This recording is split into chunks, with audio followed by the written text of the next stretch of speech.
நாளைக்கு பார்த்துக்கலாம் அப்படின்னு சொல்கிறது வந்து ரொம்ப மோசம். அது நம்மளை ரொம்ப சோம்பேறி ஆக்குதுன்னு நினைக்கிறேன். ஏன்னா எனக்குலாம் செல்வா என்னை பயங்கரமாக திட்டிட்டு போயிட்டான். வீடு மாதிரியாக வச்சுருக்க, 2 பேருக்கு எதுக்கு இவ்வளோ பொருள், இவ்வளோ டப்பா, இவ்வளோ அப்படின்னு திட்டான். அதனாலேயாவது எனக்கு கிச்சனில் வைக்கிற டப்பா அப்படிலாம் கழுவி போட்டுட்டு எது தேவை எது தேவையில்ல எல்லாத்தையும் தூக்கி போட்டுடலாம் அப்படின்னு எல்லாத்தையும் எடுத்து வச்சுக்கிட்டு இருந்தேன். ஃபஸ்ட்டு இந்த ஃப்ரிட்ஜில் ஊருக்கு போகும்போது இந்த கொத்தமல்லி புதினாலாம் வாங்கி வச்சுருந்தேன். அதை சுத்தமாக மறந்துட்டு, அது மட்டும் இல்லாமல் ஃப்ரிட்ஜு ஃபுல்லாக ஜூஸ் குடிச்சிட்டு பாதி பாட்டிலாக தான் இருக்குது. அம்புட்டே தூக்கி போட்டுட்டு இருந்த டப்பா ஃபுல்லாக கழுவி போட்டாச்சியா.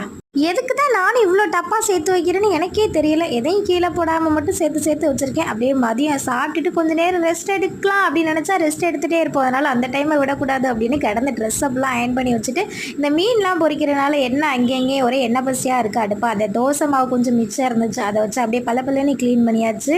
இதோட வேலை முடிஞ்சான்னு கேட்டேன். இனிமேல் தான் நமக்கு வேலையே நிறையா இருக்குது. பட் அந்த டைமில் என் ஃப்ரெண்டு ஃபோன் பண்ணி வா வெளில போகலாம் அப்படின்னு சொன்னால், சரிவா காரணம் இல்லாமல் நம்மளை கூப்பிட மாட்டா அப்படின்னு அதை தான் அப்படியே போட்டுட்டு நம்மளே லைட்டாக ஃப்ரெஷ் ஆகிட்டு கிளம்பியாச்சு. அடுத்து எங்கே போகிறோம் அப்படின்னு நெக்ஸ்ட் வீடியோவில் பார்க்கலாமா. Bye bye.